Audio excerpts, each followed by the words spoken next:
सोचिए, आप एक ऐसे पहाड़ी रास्ते पर अकेले चल रहे हैं जहां चारों तरफ सिर्फ ऊंचे ऊंचे पेड़ है। सड़क इतनी शांत है कि आपको अपने कदमों की आवाज़ साफ सुनाई दे रही है। फिर आपको अचानक महसूस होता है कोई आपके पीछे पीछे चल रहा है। आप रुक जाते हैं, पीछे से आने वाली आवाज़ वो भी रुक जाती है। आप फिर से चलना शुरू करते हैं और कुछ सेकंड बाद वही कदम फिर सुनाई देते हैं। अब आपके सामने सिर्फ दो रास्ते हैं, पीछे मुड़कर देखना या बिना देखे आगे बढ़ते रहना। वेस्ट बंगाल की कुर्सियों के डाउ हिल से जुड़ी एक ऐसी मशहूर मान्यता है क्योंकि कई स्थानीय कथाओं में इस चीज का जिक्र मिलता है। वो कोई आम इंसान नहीं है, वो है एक लड़का जो जंगल में दिखाई देता है और फिर अचानक गायब हो जाता है। कहानी शुरू होती है कुर्सियोंग के ठंडी शाम से। कुर्सियोंग दार्जिलिंग के पास बसा एक बेहद खूबसूरत पहाड़ी इलाका। दिन के समय वहाँ सब कुछ नॉर्मल लगता है। पहाड़, चाय के बागान और ठंडी ठंडी हवा और दूर तक फैले पाइन के पेड़।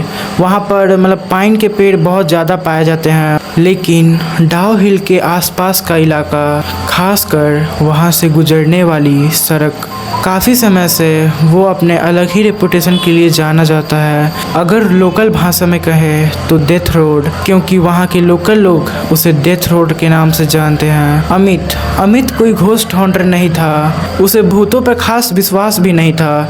वो बस अपने दोस्त से मिलने कुर्सियोंग आया हुआ था और वो दोनों मिलते हैं और वो दोनों बहुत बात करते हैं, अपने पुराने दिन याद करते हैं, कॉलेज के लाइफ। और बात ही बात में उसके दोस्त ने उससे कहा, डर कर डाउ हिल की तरफ जाना है। अमित हंस पड़ा और वो बोलता है, क्यों, वहाँ पर भूत है क्या? अमित हंस पड़ा और वो बोलता है, क्यों, भूत दिखाने? दोस्त ने उसकी तरफ देखा और वो उस समय से बात कर रहे थे तो दोनों हंसकर बात कर रहे थे। लेकिन अमित का दोस्त अब नहीं हंसता है, वो एकदम सीरियस हो जाता है।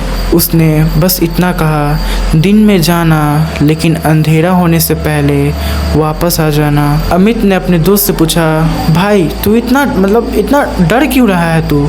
दोस्त ने कुछ सेकंड शांत होकर बोला, क्योंकि वहाँ के बारे में मैंने जो बात सुनी है वो मजाक नहीं लगती है। अमित ये बात टाल देता है और उसे लगता है कि पहाड़ी इलाकों में ये सब कहानियाँ रहना ये सब नॉर्मल बातें हैं। अमित अगले दिन वो डाउ हिल की तरफ निकल जाता है। जंगल पहुंचते ही अचानक वहाँ का मौसम चेंज होने लगा। दोपहर में काले बादल इतने घिर चुके थे कि ऐसा लग रहा था कि शाम हो चुका हो। हवा ठंडी हो गई। जैसे जैसे अमित जंगल के पास पहुंचा, मोबाइल में नेटवर्क भी अब गायब होने लगा था। उसने फ़ोन देखा, नो सर्विस। वो सोचता है कि क्या हो गया, आखिर जंगल में ही तो आए हैं। सड़क पर उस समय लगभग कोई भी नहीं था। दूर दूर तक सिर्फ धुंध थी और बड़े बड़े पाइन के पेड़ और कभी कभी हवाओं से हिलती हुई पेड़ों की आवाज़।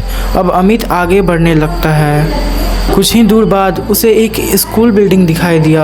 अब वो सोचता है कि इतना जंगल के बीच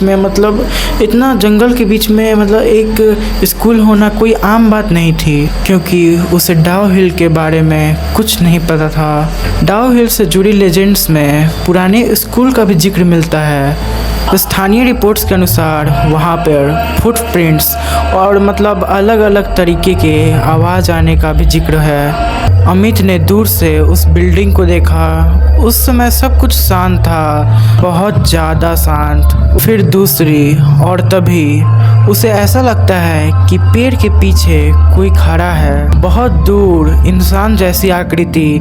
अमित ने अपनी आँख छोटी कर देखी। धुंध के बीच कुछ साफ दिखाई नहीं दे रहा था। तभी अमित ने आवाज़ लगाई, हेलो, वहाँ कौन है? अमित ने सोचा शायद कोई जवाब आ जाए, लेकिन कोई जवाब नहीं।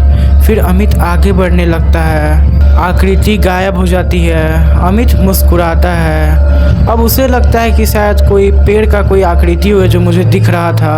वो वापस मुड़ने लगा, तभी उसने एक आवाज़ सुनी। उसने आवाज़ सुनी, ठक ठक, जैसे कोई लकड़ी की चीज़ धीरे धीरे सड़क पर गिर रही हो।